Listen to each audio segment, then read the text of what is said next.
पुण्यामध्ये राज्यसभा खासदार डॉक्टर मेधा कुलकर्णी यांनी हनुमान जयंती दिनी छोटा शेख सलाउद्दीन दर्गा येथे अजान रोखण्याचा प्रयत्न केला असा आरोप नॅशनल कॉन्फरन्स फॉर मायनॉरिटीचे अध्यक्ष राहुल डंबाळे यांनी केलेला आहे। या प्रकरणी डंबाळे यांनी मेधा कुलकर्णी यांच्या विरोधात तक्रार केली असून गुन्हा दाखल करून अटकेची कारवाई करावी अशी मागणी करण्यात आली आहे। तर खासदार मेधा कुलकर्णी यांनी मात्र हे सगळे आरोप खोटे असल्याचं म्हटलंय।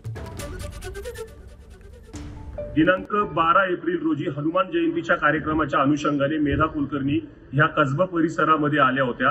त्या ठिकाणी त्यांनी मंदिरामध्ये संबंधित दर्ग्याविषयी अत्यंत आक्षेपार्ह आणि चिथवणीखोर भाषण केलं होतं आणि त्यानंतरनं त्या ठिकाणी 8:15च्या दरम्यान आजान ज्या वेळेला दिली जात होती नमाजसाठी, ती आजान बंद करण्यासाठी त्या स्वतः आपल्या कार्यकर्त्यांसह दर्ग्यामध्ये घुसण्याचा प्रयत्न करत होत्या, मस्जिदमध्ये घुसण्याचा प्रयत्न करत होत्या। त्यावेळेला त्यांनी त्या ठिकाणच्या मुस्लिम बांधवांना धक्काबुक्की केल्याचा देखील व्हिडिओ समोर आलेला आहे। परंतु वेळीच पोलिसांनी हस्तक्षेप केल्यामुळे कोणतीही मोठी दुर्घटना घडली नाही। त्यांना आम्ही आवाहन करायला गेलो असतो, त्यांनी गैरवर्तन केलं। त्या व्हिडिओमध्ये हे पण दिसतंय की मी कानावर हात ठेवलेले त्यांचे अपशब्द ऐकून। त्यामुळे मी पण या संदर्भामध्ये पोलीस अधिकाऱ्यांशी बोललेली आहे। माझी सुरक्षितता धोक्यात आलेली आहे। या संदर्भात मी त्यांना विनंती केलेली आहे की माझी सुरक्षितता जी आहे याची काळजी घेण्यासाठी माझ्या सुरक्षा व्यवस्थेमध्ये वाढ करावी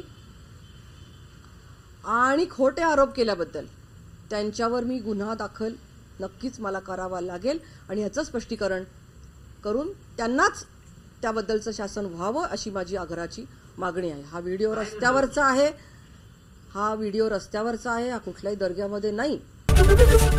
एबीपी माझा, उघडा डोळे बघा नीट।